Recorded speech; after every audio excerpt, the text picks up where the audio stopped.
We weren't as smart as you.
That trailer pulled all the way apart, tell you, and then the spans Alicia in got between payback. them. So Okay. If you look at this, from when she was younger, Oh, she yeah, would say yeah. things like, she was like 4 years old. We were. Called the workshop meeting for September the 23rd to order for the city of Collegedale. Notice we have a pretty full agenda, so I'll jump right in it. First thing on the agenda tonight is the zoning ordinance rewrite. And this is a presentation after everybody's been through it. Our consultant's gone through it. We opened up for public comment, did our public charrette, et cetera. So we believe this should be the final version. And so I'll turn it over to Jason to go ahead. Hey, good evening. Wayne kind of gave a good rundown of that. This is Sarah Sinatra. She works for Inspire Placemaking Collective. They are the firm that did most of the rewriting for us and assistance. So she has a presentation, and then we'll take any questions at the end. Hi, everybody. Thanks for having me. Again, my name is Sarah Sinatra with Inspire Placemaking. It was a pleasure to work with your team to go through this. And I just want to point out, I'm going to go over some of the highlights of the ordinance update. Thank you. This was not a total rewrite and start over. The idea was really clean up to make it a more usable document. We went really section by section and worked with Jason to find out where there were inconsistencies, some challenges, and really worked on updating the language.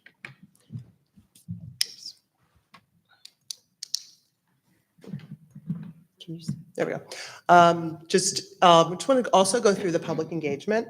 I know that it was explained that there was a charrette type meeting.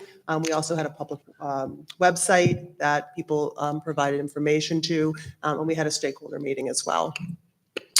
So we addressed known problem areas. This is areas that were unclear for residents, for developers, also troublesome for staff. When we don't have an ordinance that is predictable, it causes a lot of gray area, and that's where you get loopholes and things like that within your ordinance. So we tightened up that language. There was also a lot of out-of-date language, out-of-date uses, so we simplified that. At the end of the presentation, I just wanted to quickly go through to show you when you had the usability of the code and the fact that there's now a table of permitted uses. We consolidated chapters. There were 21 different chapters in the code originally. There's now 9.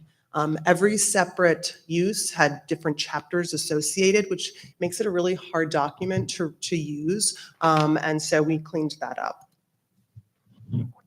So when we went through the, I know this is a little hard to see, and I'm sorry for that, but if you had visited the website that we had, there were 195 views of the website. People gave some feedback. All of that information is memorialized, and we're going to be giving that as an appendix to Jason, so it'll remain as public record. There was also stakeholder meetings to go over with the code users and residents to understand the limitations within the code and some preferences. So like I mentioned, some of the major changes were updating definitions, uses, titles, procedure, updating references to Tennessee code, and up to date to make sure that they were accurate. We also have to make sure that things like the sign code is up to date with federal standards as well. When we looked at development review, this is where we spent quite a bit of time going through and updating. We wanted to lay out the membership, the procedure, role of the planning commission boards to make sure it's in accordance with Tennessee code, to update the procedures and requirement for the site plans, and the requirement for electronic review. So the way that the code read originally, it wasn't exactly how it was being in practice because there was outdated references and so forth. So we made sure we worked with your team to find out, what's the best way? What are you doing now? And we want to make sure that you be able to take that, use that as a checklist, and so that there's, again, predictability. We also looked at parking. We updated the parking and circulation. So what we found was that there were a lot of uses that either didn't have parking requirements, or the uses that were stated within the parking code were not actually uses that were within the city. So we made sure that all of that matched. We implemented new provisions for shared and temporary parking. The idea is to allow development to continue and to move forward and for things to develop without a hindrance of parking, but also to provide good parking standards so it actually meets the needs and the requirements. We did the sign code we put it in a table format because signs are really difficult to interpret sometimes. And so we felt that once we put it into a table, you look at it by the zoning district, we can then see what kind of signs are permitted. There's cross references. There's easy language about the measurement provisions. A lot of times when even staff is reviewing it, there's some gray area again. So we made sure that the measurement provisions for calculating signs were all clear within the document. We expanded landscape requirements for planned developments, changed open space requirements to encourage more active spaces to say what counts as calculating open space by limiting how stormwater and utility areas count towards the total. We required open space, including access points, to be shown within the site plan. And then, like I mentioned, even though we updated all the uses, we also put them into tables, both for the uses and the dimensions. So I'm going to quickly just show you, this is just a little snippet. I know that's really hard to read up there, but I'll show you when I just pull up the code real quick, that each use is listed in the actual use table, so it's a lot easier to follow, but also all the dimensions are all provided within the table. Okay, so before we go into question answer, I can just show you quickly the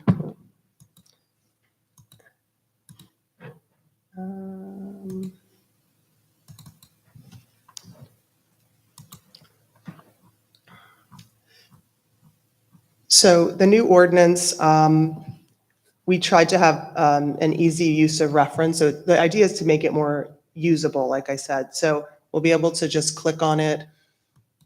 And we tried to keep it similar in nature to what you had previously so people know where to go, but again, updated.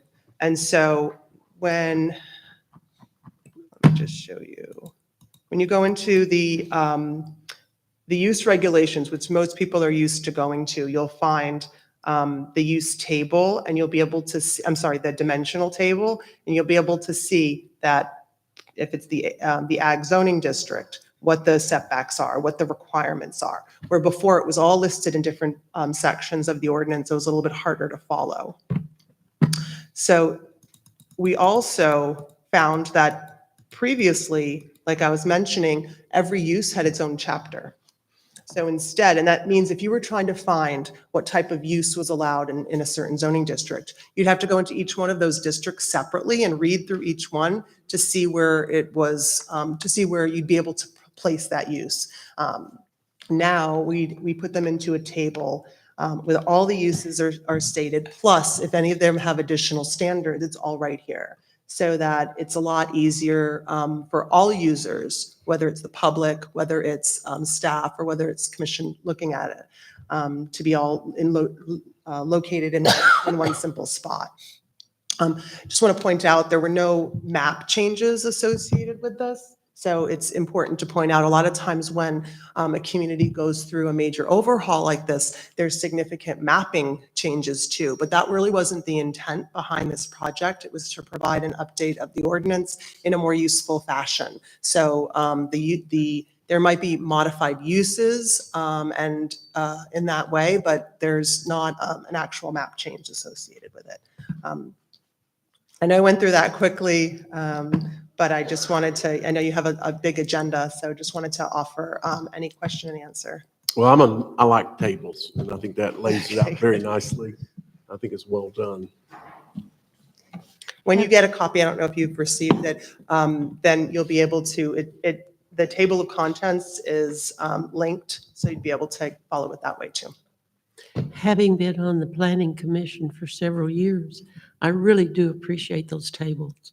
Because before, when you went through trying to figure out how to vote on some zoning change or whatever, you finally had to give up almost to find everything, and that's going to be very helpful. Yeah, that was probably the biggest reason why we want to do a cleanup, because that was most of the questions. People it's very hard to comprehend and read it when it's all written down, just in Old English and stuff. So. Yeah, job well done. Thank you. Thank Yeah. you. Thank you.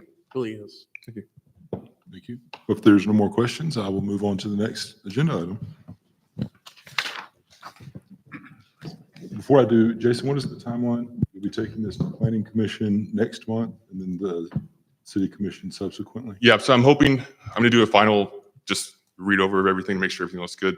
Hoping on the October Planning Commission to bring it, receive a recommendation for planning, then we'll bring it probably November, maybe even at the end of October, the last meeting for City Commission. Okay. Thank you. Thank you all so much. Thank you. Moving on to the library remodel. The updated proposal from H&K is in your packet tonight. The conversation that I had with the architect, I laid out, we budgeted $500,000 for the library remodel limited to interior work.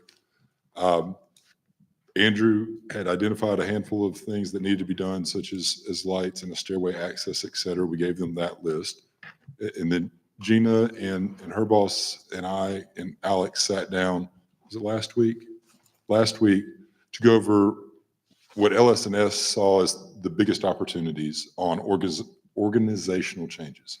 So as you're aware, the commission decided that we were going to optimize the space the best we could within this budget amount. I thought it was an incredibly productive meeting, and I don't want to steal too much of Gina's thunder about moving the children's area over to the computer area, reorganizing all of that, rethinking the circulation desk and moving a desk over, et cetera. And I'll let her run through everything else. Yeah, excuse me. So we were focusing, we need more room for the children, so we're going to move it on the other side and make all of our computers in one section and the children's side. And taking out the big desk, giving us more room there to use for seating and other things. So we're switching some things up, and the workroom is going to get an overhaul too. Yeah, it all looks like. Now, are you going to get rid of the computer desks themselves? Because desks take a lot of room, and is there a way to, have we looked at maybe? That is part of the initial layout from Alex. I conveyed what I understood your thought process to be, that we needed to reimagine possibly a hybrid version with desktops and tablets or that sort of thing. And Gina did express that there is a need for some type of desks for certain study things and that sort. So our thought process was, once we get the go-ahead, which I plan to bring next month to get funding approval, Alex will make his first pass, and then Gina will go through it, and we'll know better then how to optimize it. Things such as tablets were not included in the budget. And this project doesn't include an expansion of the meeting space or an expansion of the building or painting the stripe or re-envisioning the columns or anything like that. It's strictly inside organization. So some of the programming and that sort of thing will still continue to happen over here at City Hall as the programs get too big for that space. The kind of critical path item is that we need to get the library back open before school lets out next year. We're currently, we believe, on track. We've marked or blocked off, West Room or East Room or both? The East Room. We've blocked off the East Room for February, March, and April so that our intention is to start construction during that window. And then, and I'll let Gina talk about exactly what they would do, but we would set this up as kind of a satellite location for them to continue offering various services. Yeah, we'll try to do pickup holds there. There won't be much to browse, but we'll have all of our office there. People come in and use computer, copier, notary, that kind of thing. And then we'll do our early literacy programs, continue those. And then whatever else we can figure out with the city and using the West Room for some other programs too. So are there any questions? Again, my intent is to bring the funding request to let the architects start next month. I do have a question though. So with the library being closed, will people be able to say, I want this book, and if it's in our library, can somebody go get it for them? Yes. Okay. Yes, we're going to set up kind of like we did during Concierge type COVID. service? Yeah, so they'll put things on hold, or we can help them put things on hold, and they can come by and pick them up. Good. We may have some pods in the parking lot that are housing some of the resources, and we'll still work. We have to work out a few of those logistical details, but that's the purpose of having the East Room. Any other questions? Okay. Well, if not, we'll move on.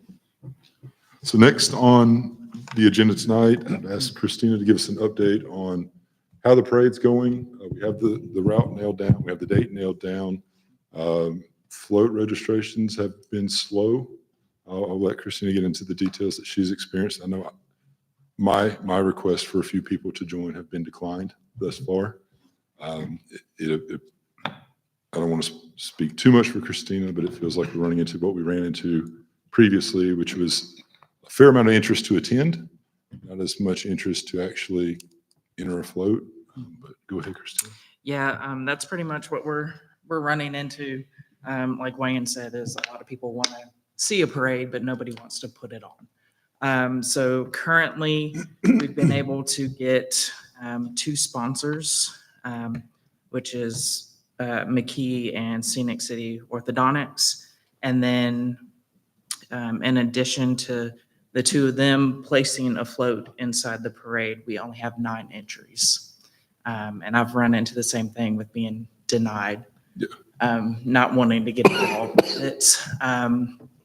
And one of the things that I've heard a lot is from also the police is that the stationary event that we do, the Christmas in Collegedale event, they would much rather do that because they don't have to spend all day getting ready to do just one track down and then only be able to see their kids for, maybe a minute when they're walking by. And they're able to actually do performances. They can come, see what they want to see, do what they want to do, and then leave. And then they don't have to track forever from wherever parking is to where they want to set up to watch. So we're still working. I would like to request, if you have ideas of any individual, business, etc., if you would reach out to Christina or I, or if you would like to reach out to them and copy Christina or I to help brainstorm, lean on them a little bit to come join. So Can you get us the list of who you've already contacted so we're not Yeah. And the floats and like schools and things like that, that might want to participate in it. Mhm. And a lot of people we've Are all these reached, floats, the 9 that you've got so far, they just the floats? so they're not even floats. I mean, one of them is, the garbage truck people. They're gonna have a garbage truck in it. Yep. So. We'll have not lights even- on it probably. Yeah, I Yeah, mean- they have it decorated, yeah. So, but I Fire mean, trucks. that's what we're talking about is, it's not really. and I think we would groups be and- open to any idea. Yeah. If it's a golf cart for XYZ business with lights on it, I think we'd be Yeah. open. If it's a marching band, if it's the ROTC, at this point, we Have need those some help people been brainstorming. Have those people been contacted? How many people would you say you've already contacted? I personally, probably at least 40 That you've been making phone calls? that I've been able to send emails to. Email. So our thing is that we send out an email and then we follow up to an email. So are they sending you email responses back? I'm not and they're getting any responses. Then how are you finding out that they're not interested in doing a parade? When I speak to them, the ones that I've spoken to, physically spoken to, have told me, no, they're doing Christmas in Collegedale. We'll compile the list and get it to you. And again, we're asking for help. So in the last meeting, I had mentioned possibly about outreach into Eastridge or Saudi Daisy because they have a pretty successful parade. So what is occurring there from what they told me, I wasn't able to get into the conversation as deep as I wanted Wednesday, is there where we were 7 or 8 years ago, where it's still a specific group of active community members who've done it forever and frankly just haven't gotten too sick to do it. And so those active community members are the same ones who've been doing it for more than a decade and continue. They're not sure what they will do once they get to where we are. So we're just on the front end of the curve in terms of growth and populace. Hey, William. Now, I know Eastridge has, where they actually, City of Eastridge awards prizes for floats. And I don't know if that would have some kind of increase in interest, if people would be able to get some kind of cash prize. Wouldn't have to be much, but at least something. Well, I know Just- schools, if there's a competition, because people like to compete, like Correct. the best flow, certain Mhm. things like that they would. Yeah, son I of, mean, yeah, Dalton, I'm getting ready to do a parade next week, well, actually this week, Friday. The whole city's involved. Of course, it's something they've done traditionally, historically, and all. I think our problem is that when we went with COVID and then getting back in, I think we've done some changes. Even though they were out, we've changed the location of how to go. If there was some way to have combined the two, I think we would have got more feedback. But, and I'm going to say this, it's not going to be favorable, I know. Because I'm a big component of the parade and tradition. My kids, it was a part of our community. And I love the city. I love all our directors. I love working and being supportive and all. How much are we really wanting it to be done? I mean, I know I want it to be done, but I kind of get the impression that some are not wanting it. I don't think that's fair at all. Okay, that's why I'm asking. We've busted our necks several years in a row to try to put this back on because it's been made very clear the commission wants it. The feedback it feels like we're running into is the community doesn't want to do it. They just want to come to it. And with changes in insurance and getting away from farm animals, it's very difficult.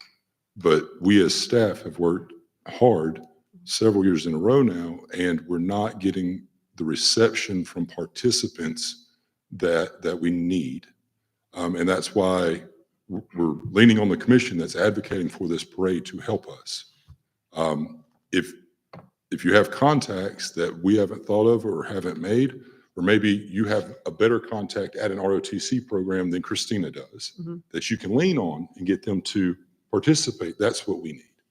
I don't think it is due to a lack of trying. I think what you're sensing is a level of frustration that we're trying, but we don't feel like we're succeeding. And Christina nor I want to give you a bad parade.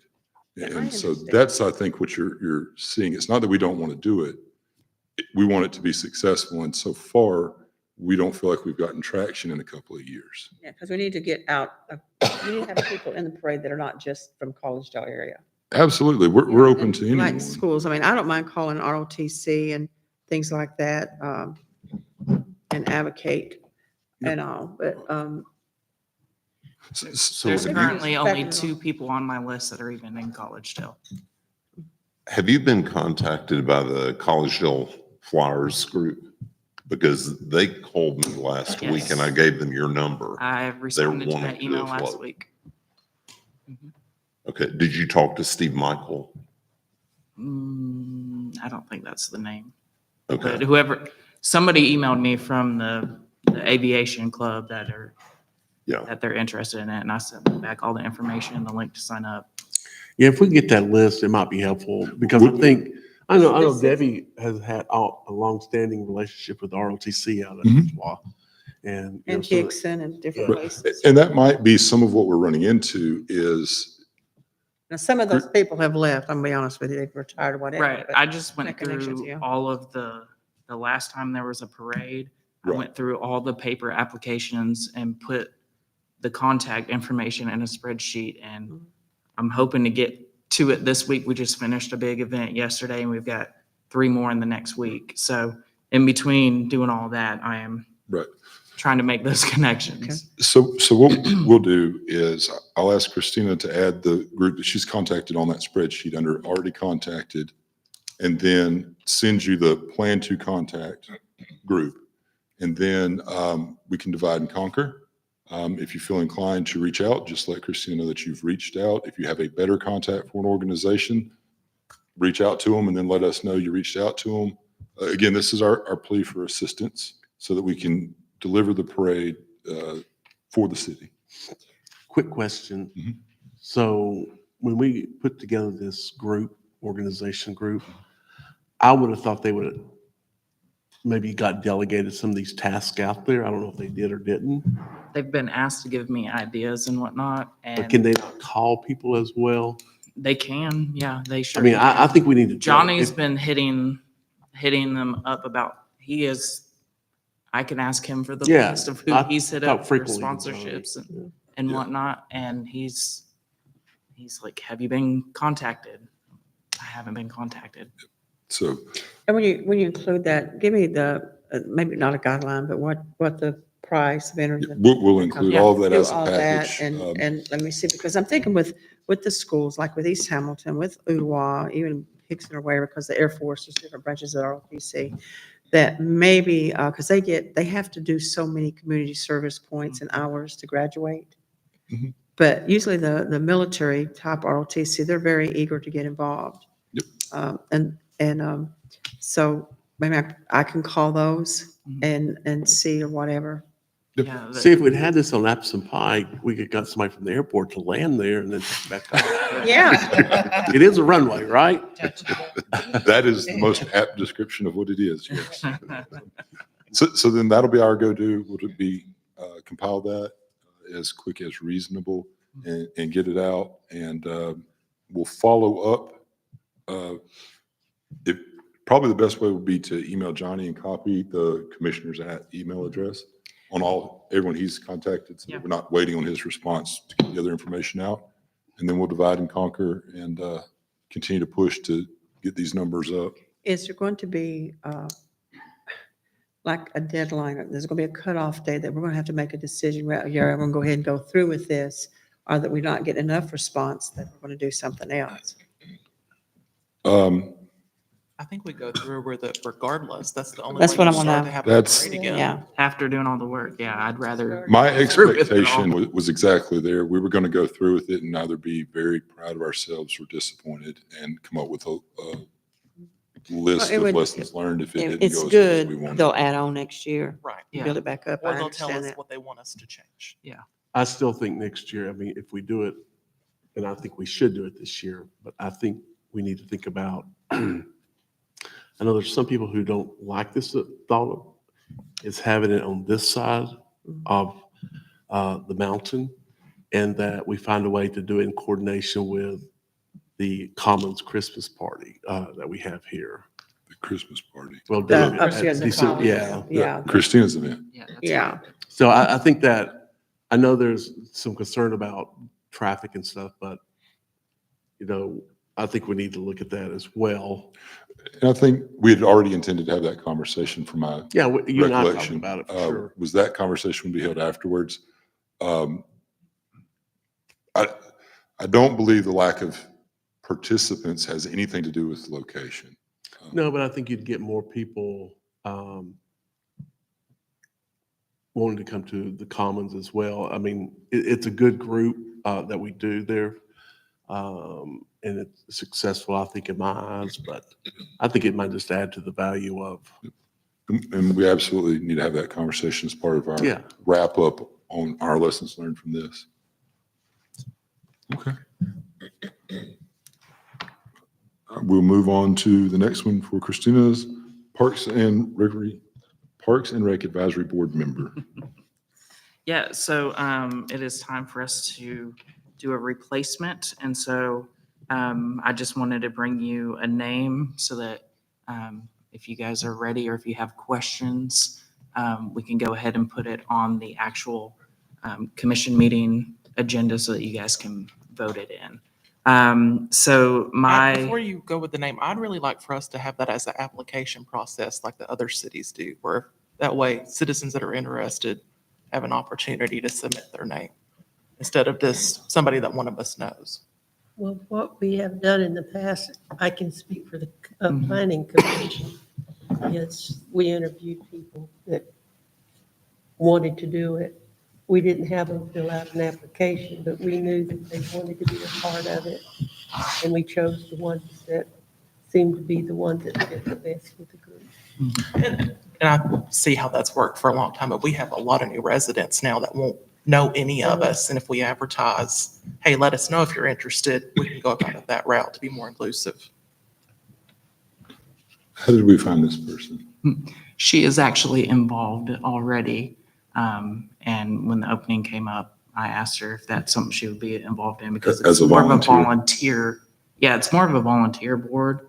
Mhm. And they give feedback. They come and volunteer just like Miss Debbie does, comes to the events and helps with It's a setting up, good board. brings She's on the good ideas. advisory board.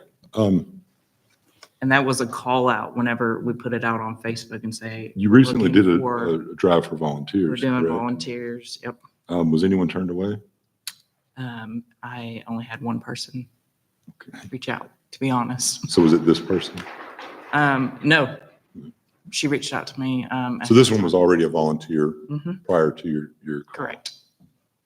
And the other one is a high school kid Okay. that just needs volunteer hours. So I would expect that we would get a parallel when we reached out for volunteers if we didn't get a big response. That I mean, I can do it. I can reach out. What city specifically uses that application? Take a look at Signal Mountain. Anytime they have a board opening, they advertise for interested parties on their Facebook, on their city Facebook. Could you just not put it out on the city Facebook if anybody's interested? Then do it Yeah. that, yeah. we can do that. we And can, whoever and see responds, what kind of we can numbers look at we get. Yeah. I don't want to speak for the commission, but my opinion is they should be 21 and be a resident, since we use that for hiring as well as the 21. They have to be either a resident, be pretty heavily involved in programming, or be a business owner in Collegedale. So how many's on at 5 now? On the board? Yes. How many live inside the Collegedale area? Let's see, because it's you, I think two. 2 inside? Hmm. Is this Is new that person? counting me? Yes. Is that new person inside or outside the city? I'm not sure if she's inside. So she works for Samaritan Center. And so we partner with her a lot as well. And so that's how she was a volunteer before she started working with the Samaritan Center with bringing her kids to everything. And now we've got the connection on not just a personal level, but as a community partnership as well. I don't think we have to put on there that they're necessarily already involved with the programming, because that's going to exclude everyone else. They could be involved somewhere else and be just I as don't think- useful. It's not that they have to be, it's they can be a resident of Collegedale, be involved with programming, just like, just as somebody that It's is a involved, or. or be a business owner. If we only have 2 Collegedale residents, don't we need to make the new one a Collegedale resident? We're only 40% right now. Well, I think, I understand what you're saying. It would be good because more, however, I think we have to, it's hard to get people to volunteer. Right. And those that we get more response from are, they use Collegedale, but they may live outside. You know, like, I live in Collegedale, but have an Ooltewah address. But there are people that are interested, like I have a gentleman that's interested that I worked with down in Dalton. He and his wife now are teaching at Ooltewah High School, but they live on the other end of Ooltewah Ringo Road as you're going down, you know, to Mountain View. And so they're interested in doing it, but they're not Collegedale residents, but they would be very good. They'd be an asset. Why don't we That's do a something call They do. and see who, as a resident, is interested, who that's involved in the program is interested, et cetera, and then vet them that way. Because it's kind of moot if we get no residents. Will you do a press release for it too, maybe on Chattanooga? And that way it's not just Facebook advertising. Sure, We'll Might do be that. wider net. If you'll coordinate with Bridget when you do that.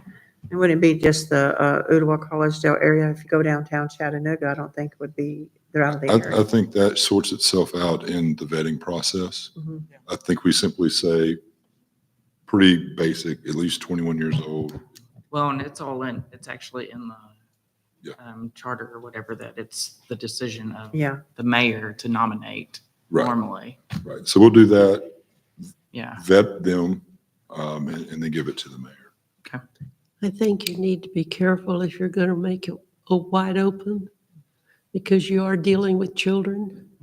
Oh, And if you don't do a background check, then you could run into some real issues, which we don't need. And we do background checks. Mhm. yes, that it would be contingent upon a clean background check. So, and I'll get with you on the specifics. Yeah. When we put it out. Right. Moving on to agenda item 5, this is the merry-go-round. This is also Christina. You get the spotlight all I night. know, oh goodness. At the last meeting, unfortunately, I wasn't able to come due to a death in my family that day. And so I had to leave, and I apologize for that. But I did want to come back to you guys after watching the video and listening to the remarks that were made. This is not a me project. This is a project that was brought forward by Commissioner Baker. She has been fighting for this since before I was here. And I won't say that it's a bandwagon, but it is something that I do think is something that we need. We do have children that are in the city of Collegedale that are in wheelchairs. You may not see them outside because there's nothing for them to do.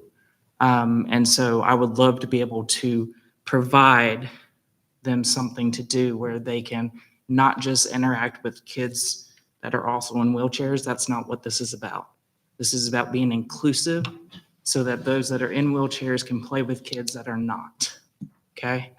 I know that we originally had looked at the price was 42 all included 3 years ago. Obviously, COVID had a big effect on that. And so it has jumped up to 88 with the one that we were very, very interested in. I can tell you the facts of the one that we were very interested in. One, it had shade built over it. It had the smooth transition. It does have there's not a speed limit per se, but there are, I don't want to call it Brakes. gauges, but brakes. It's a that are- braking mechanism on force. The faster it goes, the more resistance it applies. That is built in on those pieces of equipment. The one that we specifically showed you that was the more expensive in, one of the big things with that is that if a child was in a wheelchair or they were on crutches or whatever the thing may be, if they had upper body strength, they could actually participate in the spinning of it, just like the teacups at like Disneyland or something like that, but not as fast. But they would be able to interact. And the fact that I can sit right across from Miss Debbie and do it together and have that interaction instead of Miss Debbie being behind me, having to do all the work from the outside, that's the reason we brought the one that we did to you guys that had that cost on it. Was that the blue one? That was the red, blue, and yellow one Mhm. that looked kind of like a dome. And it had the panels on the outside that you could actually have different things like the city logo, or we could have put a train on it or whatever we wanted to. You could customize that as well.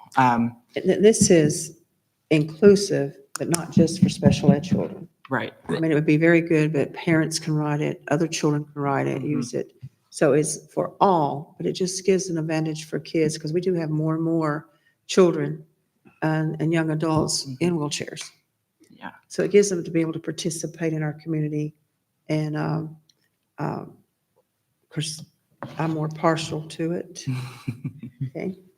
I think y'all all know that. Yes. But, and I understand that, that 88,000 is, it seems like a lot, but it's really not when you compare it to other prices of things. And even what we've paid out for others. It's something that will be inclusive, that'll be carried, and it'll actually bring a positive effect to our community more. Because when I first moved up here, there was not anything out here for special needs at all. And then we got the little swings that you had to take them out of the wheelchair and put them on for the quadriplegic and all that.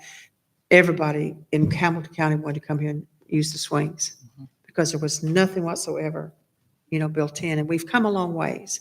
So I think it is, of course, I'm more partial to it because I want it to be inclusive for adults, for general ed children, children without special needs, so that they're interacting. And they feel more inclusive and there's a lot more compassion among the kids. Well, I know Debbie has been very passionate about this over the years. Yes. The one thing, I need to really go back and look at the pictures of those Yeah. as well. I think you were going to try to go see one that was somewhere, or Yeah, were you and able to do I that? wasn't able to go. I needed to find out exactly where it was. I knew they were talking about one. I thought it was in Atlanta, but I think there was one in Franklin, Tennessee. There's some that are closer. Yeah, and I was trying to find one closer Mhm. that was just recently going up, maybe something on the newer scale. I have the addresses for those specifically. I got them the day after the meeting. Give them to me. Yeah, if you go up there, could you take some video? I'd like to see it. I can provide video. It's on their website, video of it being used. Yeah, that'd be great. Send it out to all of us to look at. Yeah. There was one that was flat, and Yes, it was like that far above The grade grade, with yeah. all the Yes. mechanisms sunken so that you could tumble but not fall. yeah, and it was gray. I think it was, if I remember, but it was. I just found the link. I'll send it again to you. I love the idea of doing something for children with disabilities. I think this is a great idea. Are any cities in our area, East Ridge, any other cities doing something like this? That actually have one similar Yeah. to that. I have not found one. Okay. The representative that I've been dealing with sent me addresses in Nashville, and theirs is at the zoo. They actually have it built in. It's kind of like using the Miracle League or something like that. They built something that's specifically to be completely inclusive. Rome, Georgia has theirs specifically. There are places that have the other merry-go-rounds. And so I know that 88 is more than the 42 that is currently budgeted. And so as much as I would love to continue to sit here and fight and ask for more and more money, I have reached out to Maggie with Cunningham, who is actually doing the revamp for the 2 to 5 year olds. We met out there this morning to discuss more and find out that the specifics on what Game Time Play Core, which they're all the same entity, if they have something that we can use. And so the inclusive whirl that was in the link as well, that equipment is only coming in at 18,633 just for the equipment, whereas the We Go Round is coming in at 42 and some change just for the equipment. And so I'm waiting to hear back from her on what it would cost for to add that into the installing when they're doing the upgrade. How much when we repair the pour and play, if that can be included into it, to see if there's ways to continue to get the number down lower, to see if we can get in that 42. Because I think after 4 years, I'm kind of at the point of, you know what, let's just do it. Because if we wait 4 more years, the equipment prices are just going to get higher. Or we may not have somebody on our board that is as passionate about this piece, and then it just, all of those citizens are just left having to start completely over. When do So, you think you'll have numbers from Maggie? so we met this morning. She's having to edit some stuff from Right. then. But I'm going to send her another email tomorrow and see if I can get it by the end of the week. But she was playing with, she doesn't want to, if we take out certain pieces, I think I emailed you on that as, I may not have, I don't, It was this morning. it's been, okay. But she had emailed me like last week, said we can actually take out 2 smaller pieces that are in the middle of the current 6 to 12 portion that aren't really used, which is one seat that's just a spinner seat. It's like shaped like a leaf. And then the other thing, which it does get used by kids that are able to reach it, which is the thing that you have to reach up. It's a circle and you hang on and it spins, which is a lot more dangerous than the merry-go-round that's flat. But she said that it would probably be easier to have it placed there and be a vocal point as well. The only issue that I saw with that is we would have to possibly extend the sidewalk just so it's Yeah. easily accessible. But so she's going to play with the numbers of placing it there, or do we try to do some groundwork and add it at the end where the swings are? So however long it takes her to do all that with dealing with our remodel as well. Right. But I will definitely send out another email. Yeah. As soon as you get it, if you'll forward it to myself and the commission. Of course. So Commissioner Sadler just sent all of us an email. The We Go text Round, right? Of the, I'll send it to you too. It's Yeah. the one that just opened in It's- Chattanooga. yeah. Yeah, it's down at the one river that's down to part. the ground. That's the one I was thinking of. Thank you for sending it, by the way. Christine, if I didn't have your Yeah. number. That's okay. What about, haven't received may I it yet. ask, because of course, it's been a while since I worked with It's the not an email. Oh, okay. Hamilton County It's a Schools text. for the parks, and their playgrounds and stuff. But is this one, I know with Playcore, when I worked with them before, that they managed to give like lesson plans and things that can be used like for teachers that wanted to do. And the reason I'm asking this is because there's a way to take that type of thing and apply to the Blue Cross Blue Shield, because outdoor, like an outdoor classroom. And that it would, maybe they would help deter the cost. If we got the land, they will help supply the materials for a playground equipment. Mhm. That's something I was thinking that we might be able to do, or even look at other schools, like other insurance companies like Providence, Cigna. Do they ever donate to playgrounds and things? Because Blue Cross, That's about my head. Blue Cross Blue, Blue Cross Blue Shield does have a program where they, We've applied a couple of times. For the Yeah. healthy places. Yes. yeah, and they're hard. I mean, God, maybe I can call down there. We're right in the middle of having 2 of those already put in too as Yeah. well. October is the Chattanooga time that they approve it. October's the time when they approve the, if they're going to give monies Mhm. for it. But I'm also thinking of other places that maybe we can tap into, corporations or something. Is there anything in the government on the state level that would help access to get parts and, part of their parks and recreation to help with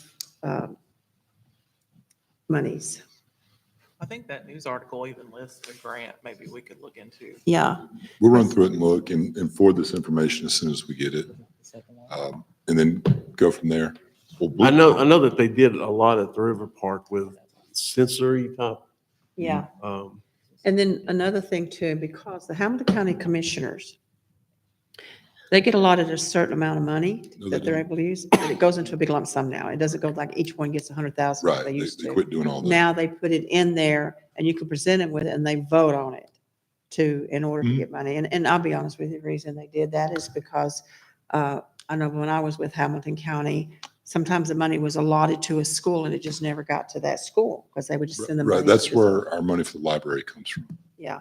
is So that there might fund. be something that maybe they might be willing to, because each one gets, it's 100,000 plus, but it all goes into one pot and they all have to Pull out of it, decide. right. Yeah, They if went they're- away with the days of assigned to discretionary. Yeah, Blue Cross has run a number of television ads promoting their parks they build for That's cities. the healthy And places. I've been to the Yeah. one in St. Elmo and it's spectacular. Mm-hmm. When did we submit our request?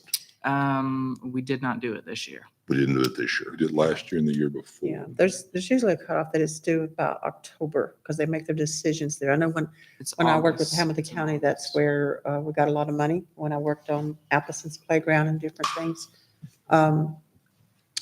So if the deadline's October, can we get something in? It's August. It's August. Blue They Cross just is lock them- August. Yeah, Okay. they allot their money in October. Yeah. Okay, They'll they let you know allotted who in won. October, Yeah. okay. Just like I'm waiting on the Now, $25,000. Walmart does the grant. same thing. They won't tell us until November. Yeah. If we got that one. What about Kiwanis Club? Um, they are on the list because I've mentioned it to Robert, who is actually on the advisory board. But I've not heard from him. Because we had had one before and we didn't either accept it or spend it and they took it back. So I'm. That was wondering- because they were only going to give us 20,000, no, 10,000. Well, that would have helped. Yeah. They have We can revisit that conversation when we have a clearer path forward. yeah, If we're able to work through a change order process as part of the Imagination Station, drive that number down to something that's more reasonable, something that's much closer to what we budgeted, because we have rough numbers, about $40,000 left between what we have contractually entered into and what we budgeted.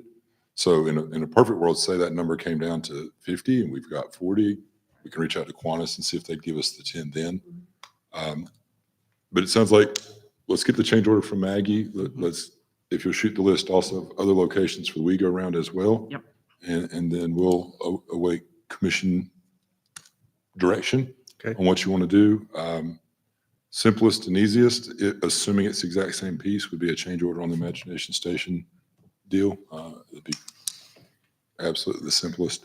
And it also is a lot easier on the contractor perspective because it's the airport in place folks, their Right. installation folks. may I ask one more question? Okay, they may have changed it, I still get money from them for the school where I'm at, but each Walmart, you can petition and put in a grant every Wednesday, and they'll tell you the following Wednesday if they have it, up to 2,000 to 4,000. But if you want a large sum, you could petition for that, because I know, of course, it's been several years ago when I was at Hickson, I needed to, I taught self-contained, and we needed a kitchen. And so they donated $40,000 for us to put a kitchen in the special ed division for us to have. But that's a different grant. There's two types of grants they have. Mhm. You can go to every Walmart and ask for the 2,000 one, but you can go to your local one and ask, this is for our community, can you participate? Mhm. And they might be able to donate more, like the one in Hickson did. Of course, I hit them all up, got extra money, but I got the biggest one, Right. one in the area. Okay, We can yeah, try to find some contacts there too. okay. If that's it, we will, thank you, Christina. Mhm. We will move on to plans for the pump station modernization. So we met first of last week over the 60% plans.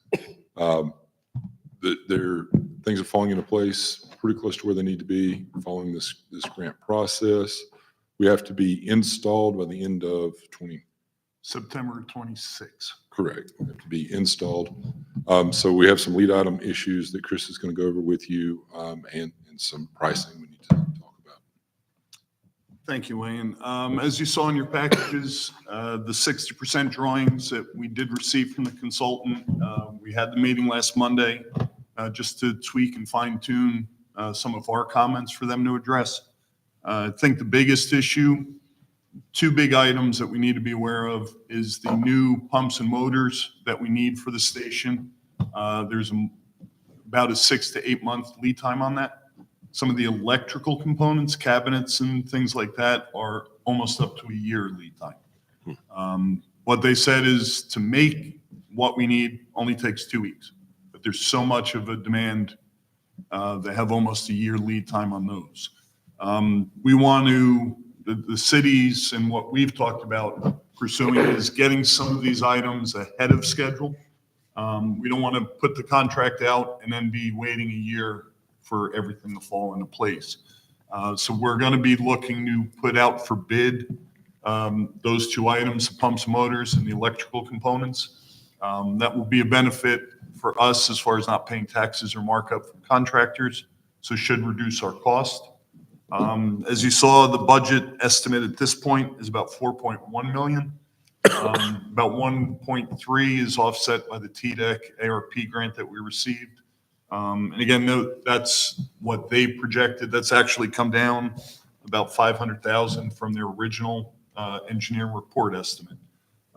So hopefully that continues to come down a little bit. But again, those are the two big items that we're going to be looking to go out for bid shortly to follow our purchasing process. But we're optimistic that this contract and the improvements are going to really bring Collegedale, up to where it should be, but to also accommodate the future development that we see and know is coming.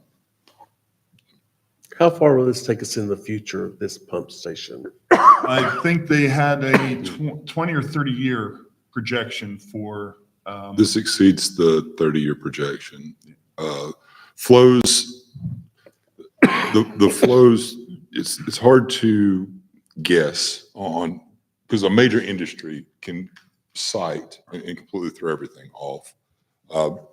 But it will exceed anyone's working career in this room is what we've been shooting for. We've been shooting for a pretty robust approach. The one that we have now has honestly been a great workhorse. It's lasted 43-ish years. And we're going to tear this down to the wet well and go again, bring in some modern technology, some VFDs to decrease some of the operational expenses, really safe it up. Industrial safety then was not what it is now. And so we really need to make some improvements there. And so it will be a great improvement on what we have. It is very timely. We've run this existing pump station as long as we can. It really is on its last leg. And this will bring it where it needs to be past all of us. We're tearing it down to the wet well, coming back, all new pumps, all new electronics, all new layout, et cetera. The way that we were able to drive down some of those costs was the margin from a time perspective and being able to build fresh, the speed and not working around went up.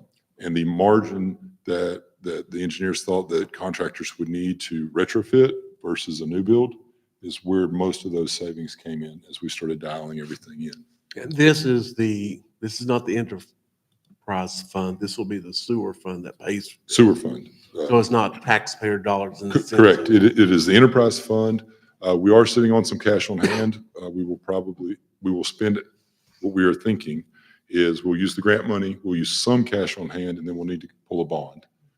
As time moves on, it appears that bond rates are projected to come down, which will be good. I don't have a hard number for you now. Unfortunately, obviously, with pulling a bond, there will be a debt payment. So I would expect rates to need to cover this new pump station. And we'll be having that conversation as part of this budgeting cycle starting in January, but in July, as we get better numbers and get a few of these items out to bid. Will the new Cambridge Square come through this pump station? No.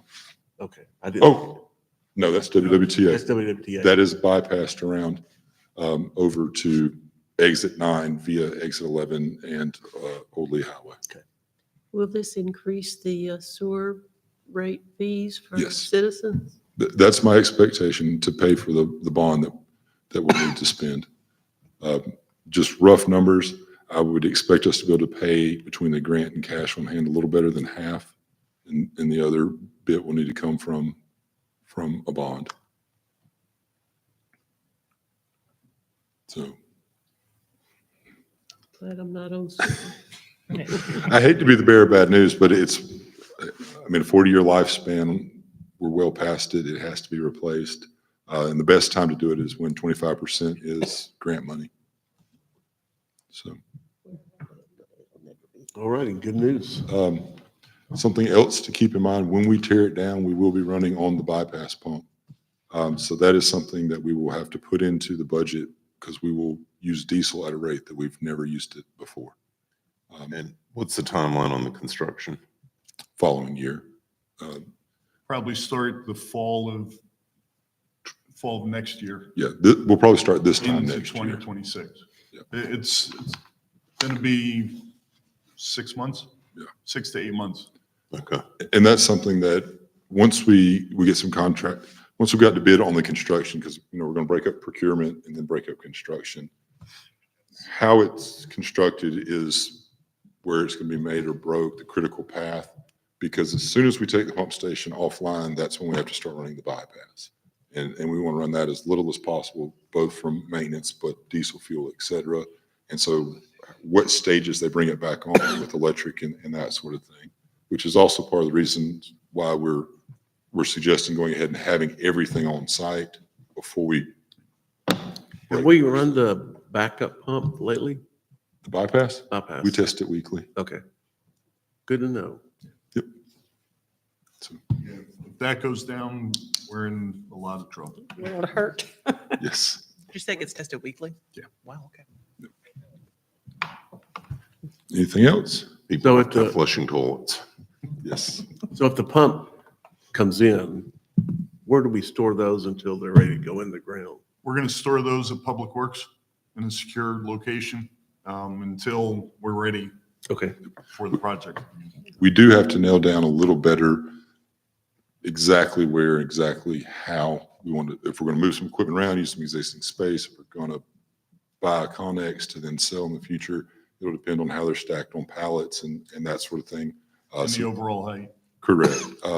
These pumps are, depending on which pump we choose, they can be from 7 to 9 feet tall plus pallet height, which makes a Connex not an option. So that's still yet to be nailed down. So the bond that gets taken out, will that be large enough to cover all the extra diesel fuel that we're going to have to go through? That'll be part of the conversation we have with you when we pull the bond. We want to get a little closer. We have some cash on hand now for some of these early procurement items. And so what we're envisioning is paying those and then seeing where we fall with the actual bond. But it will be part of, I guess that should be more simple. Yes, Okay. exactly where it falls is going to be part of how everything breaks out and what that final number is. I thought it was yes. Yeah. Sorry, you know how I get when we get into technical stuff. I'm in the weeds. I was following along with you. Right. Too many details. If that's it on, for the pump station, we'll move around to staff and we'll start with Gina. I'm not sure what to say. I'm sorry. If there are any updates for the library that you'd like to give the Anyway. updates for the library. Today we've had the contract for a new software for our patron side. We're printing. We've been looking, our old system keeps going down. So today we had VC3 there and our tech from LS&S, and we've got most of it online. We're hoping to get it up for patrons to use tomorrow. And we did have a grant that's paying for half of that, so. We are also doing our escape room. I was going to let you know that we took your suggestion. We're doing a Sunday one and Monday, and that'll be next month too. It's one of our big programs, the events that we have. Ryan? Countertop install is tomorrow at the airport. We've got a final walkthrough with Newman and Sons next week for a couple things to touch up and a couple new items that we just need to add to the list. But overall, the terminal refresh is really coming along well. And the flooring? We're still waiting on a date from them. We'll be finalizing the flooring pick this week, and then we're just still waiting to get on the installer's schedule. We're looking at probably another couple weeks or so. Andrew?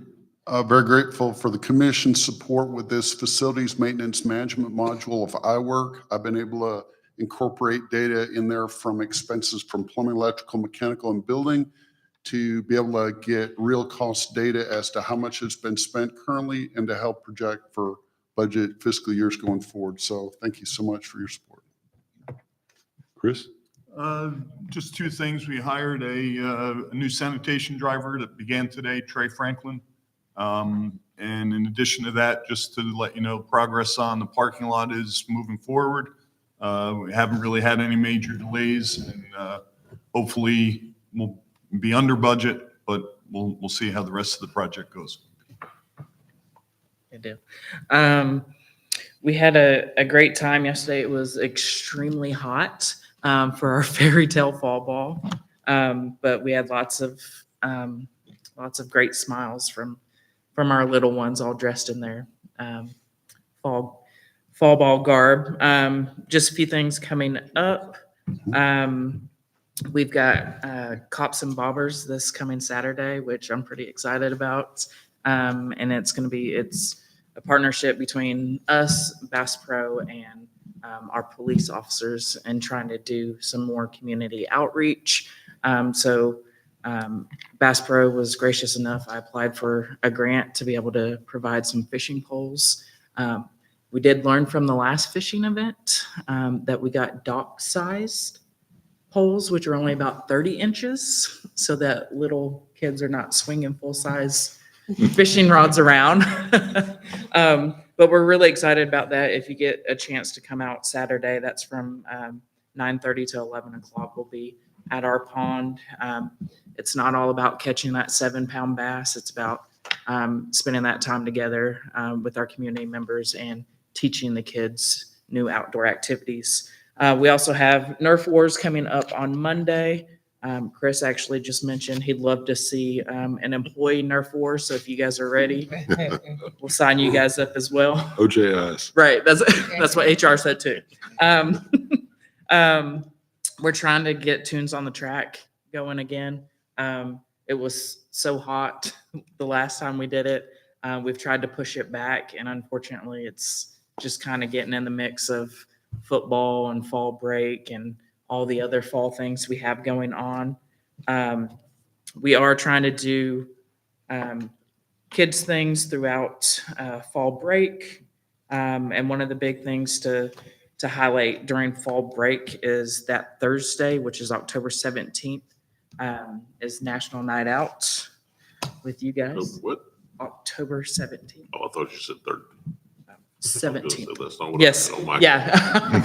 No, it is the 17th from 5:30 to 8:30. So we're pretty excited about that.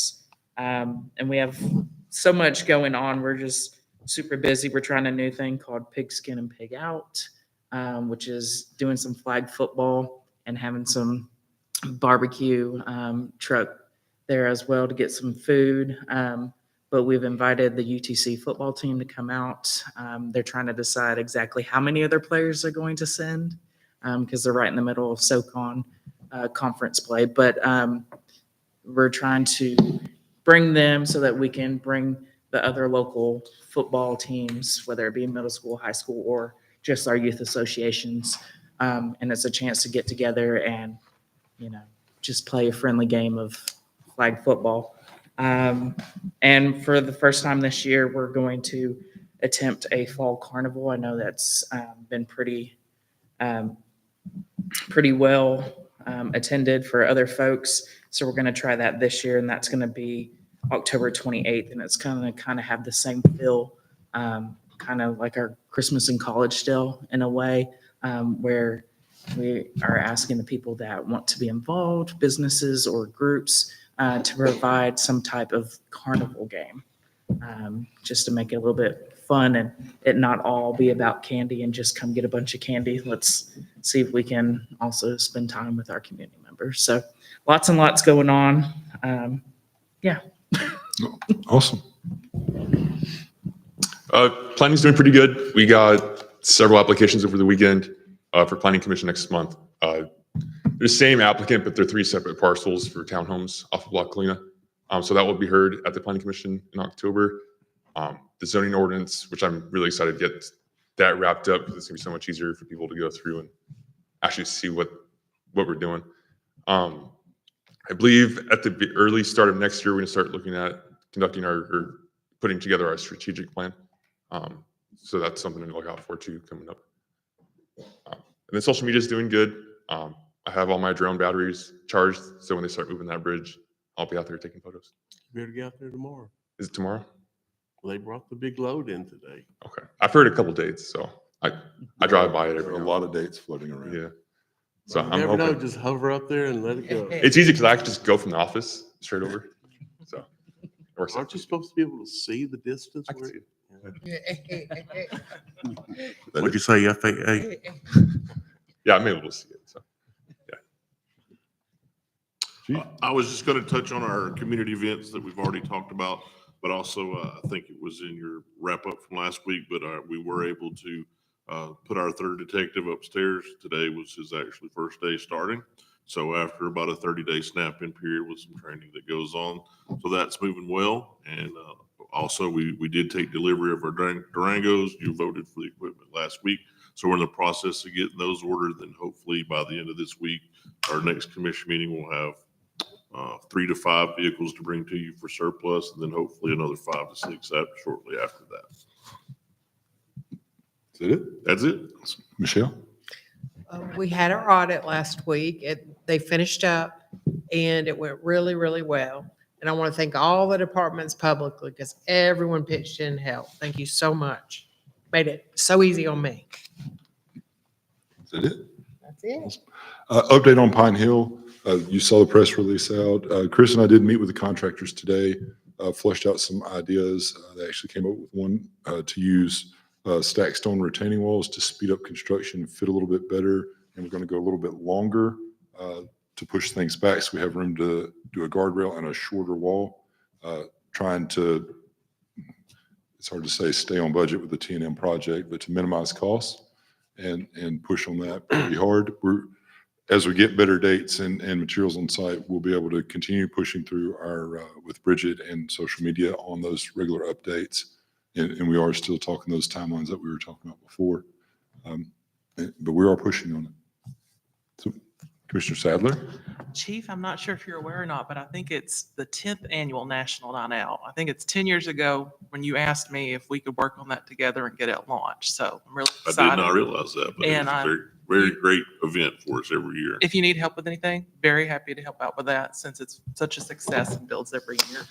I also want to thank, I don't know which staff member it is, but that is starting to put the dates on the website calendar. I noticed that. Appreciate it. It's a team effort. It's a team effort. Yeah, Christina's doing all of, well, pretty much all of it. I'm doing all of it. Yeah.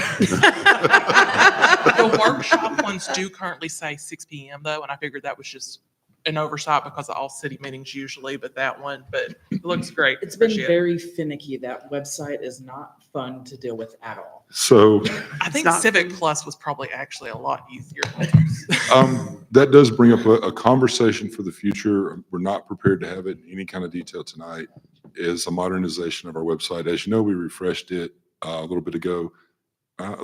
We'll be real honest with you. It's not gone as well as I think most of us would hope. It's not very intuitive and it's kind of bulky. On the backside, it's very laborious. The reason it boiled down to Christina doing it is the calendar is a great example of something that just doesn't work well. It takes a lot of time to do something that should be super simple. So at some point in the future, and I'll look to the commission on how big of a priority it is, we do need to have a conversation on how to improve this website. And I've looked at probably 300 different cities' websites in the past month. I'd love to send out some really Yeah. And shining star ones for everybody to look probably at. 230 of them are better than ours. Yeah. again, just to be honest about where we are, right? There's some really cool ideas out there. I would be open to any ideas. It's hard on the user side and hard on our side too, with the way it's currently set up. Yeah, send us your top 10. Okay.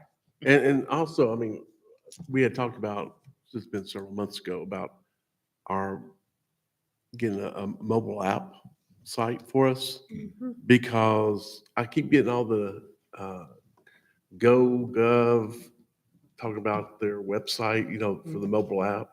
I think we really need to do that, because when I have to go search on collegedaletn.gov, like on Safari or whatever on my phone, it gets real clunky. It does, and I think that conversation would be best to have as part of the redo. Do we have a mobile version of the website that just functions better versus an app, et cetera? I don't know state of practice right now off the top of my head. I know as a user, I don't install a lot of apps on my phone just because there's so many that if someone asks me to, if I go to a conference and they say, hey, hit this QR and install the app, I'm not going to do it. I don't know where everyone else falls on that. I'm with you. I'd rather just look at their website. Right. And so as part of that bigger conversation, again, we'll look to the commission on what kind of time pressure you want to put on that project. But we have some opportunities to get a lot better. Wayne, Vice Mayor, I am currently looking at a grant through Motorola right now for it's more of a police related app. I'm not even 100% sure if we're eligible for the funding at this point. And so it was something I was in discussion with Motorola the last couple of days. My hopes are that we are available. Then I can maybe sit down and talk with the city manager a little deeper about it and see what it can or can't do. It seems to be more oriented towards police side of things, but there may be some options on the city side as well. Kind of like the Hamilton County Dispatch app. Very similar. Yeah, Very similar to what the 'cause that- county just released. I was about to say, they just released a new one, Hamilton County did. And you can get all sorts of information very easily versus having to search on it. Commissioner Sadler? Oh, I'm done. Okay. Commissioner Lamb? Commissioner Baker? I want to say thank you for, I talked with Jamie this morning. I had a neighbor who was having some difficulty with their water. But it was no fault of our city's, but our city stepped in and helped them to resolve this situation, get some money returned back to them. Because I got $1,200 water bill, and so forth. So I appreciate you stepping in and doing that. Absolutely. We'll let her know. Thank you. You'll probably hear from me in the future because every time something goes with the wrong road, whatever, they call me. It's good, but thank you. Vice Mayor? So over the weekend, I got a couple of people saying that the city has sent out a survey asking who they were going to vote for, and then kind of what some of the priorities for the city should be. We didn't send out an email. We would not. Or text. It was a text message. We would not do that. We're not allowed to at all. Yeah, it's good. They kind of Not on who someone's going to vote for. I kind mean, of jumped on me a little bit. Why does the city want to know who I'm voting for? we Don't. I just want to clarify. I appreciate it. Now, if you find out who did send it out, everything but the first question would be useful information for us to go forward with if they want to share it. Okay. I didn't get the text. Okay. I don't know. Mayor? Well, first of all, very happy that we have bridge spans that have arrived, and I look forward to seeing those being put in place. I want to commend our city manager. Last Thursday, we were invited by Mayor Wamp to attend a meeting regarding the Humane Education Society. And I will say that our city manager represented us well. He was very direct. He was very blunt with the Humane Society leadership that we have not been recipients of reporting as we should have been. He brought up your name, Commissioner Sadler, that you specifically have requested reports a year and a half ago that still have not come in. But he did a very, very good job. I think he represented our city well, and they have had to pause and back up and reevaluate some things. So that meeting went very, very well. I think there will certainly be a follow-up meeting in the next couple of months to see where we go from here. I would expect the request is going to stand. They're going to keep coming forward with the request, but the tone of the meeting from not only us, but some of the other municipalities was we needed a P&L statement to justify your request for more money. We needed all of these other things to justify it before any of us were comfortable coming to y'all for more money. And we'll have a much more detailed conversation about it. Good. Sorry, I didn't mean to interrupt you.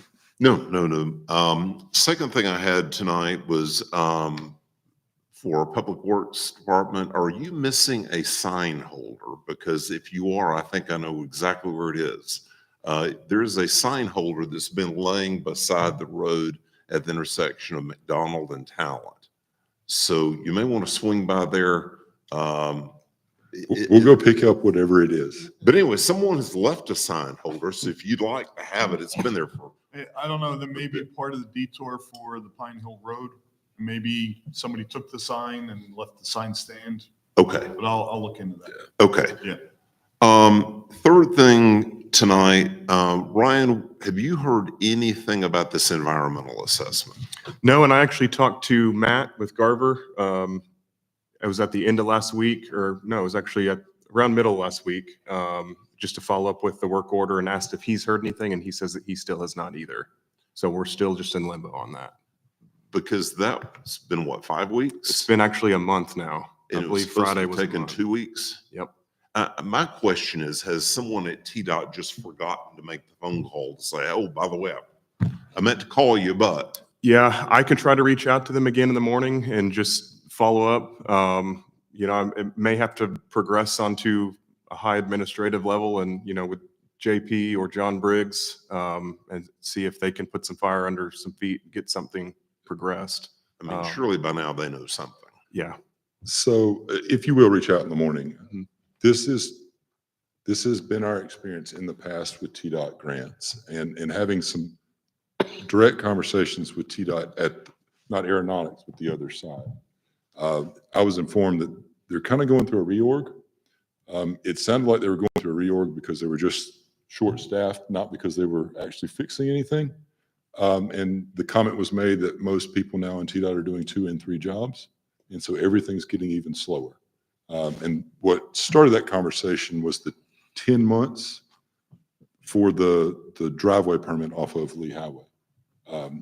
I wonder if the same thing's occurring on the aeronautics side. They're just at about 30% of the people they need there. Sure. Okay. Well, if you hear anything, please let us know. Will do. Yeah, I will follow up tomorrow and see if we can get some responses. Okay. And then the final thing tonight is Parks and Rec, Christina, great job getting with the Fairy Tale Fall Ball. Nice newspaper coverage. The picture in the paper looked great. And I'm most excited about the fact that Buddy the Elf is coming to Collegedale for the Christmas event. I'm so excited about that. And he is just great. So a lot to look forward to. Yes. A new bridge, Buddy the Elf. It's a great day at Collegedale. Well, then if that's it, we That's will it. adjourn tonight. And the commission has a picture to be made. Yes. Jason's going with y'all to go take a picture next door. Are we going over there? Yes. I got it.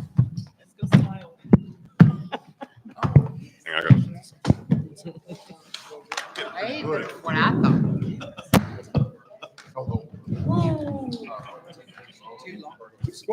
Yeah.